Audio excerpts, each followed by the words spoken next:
साईबाबा. हो साईराम, साईबाबा दक्षिणेच्या रूपात थोडे पैसे का मागायचे?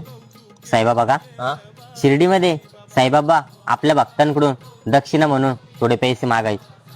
काही लोकांना वाटायचं बाबा दक्षिणा म्हणून पैसे का मागताय, बाबांना या पैशाचा काय उपयोग.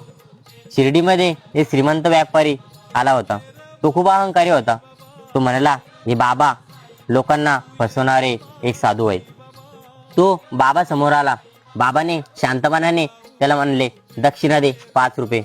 व्यापारी नाराजपणेनं रागेमध्ये बाबांना 5 रुपये देतील. बाबा थोड्या वेळाने म्हणतात की आता 5 नाही, आता मला 10 रुपये दे. व्यापारी अजून चिडला पण त्यानं दिले.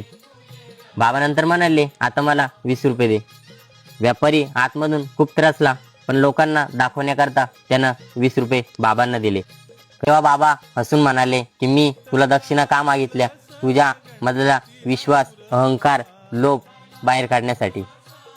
तू जे पैसे दिले ते मला नको. मी तर फक्त तुझं मन स्वच्छ करण्यासाठी तुझ्याकडून दक्षिणामध्ये थोडे पैसे घेत होतो. व्यापारी रडू लागला. व्यापारीने बाबांच्या चरणावर हात जोडून म्हणाला, बाबा आज मला समजलं की दक्षिणा म्हणजे पैसे नव्हे, मनातली वाईट गुणाची देणगी आहे. साईबाबा याच्यावरून आपल्याला ही लीला घडवतात की पैशासाठी साईबाबा कधीच दक्षिणा मागत नसत. नम्रता आणि श्रद्धा जर असेल तर माणूस खरोखर बदलतो. बोलो ओम साईराम. ओव्या गाऊ कौतुके तू ये रे बा साईबाबा.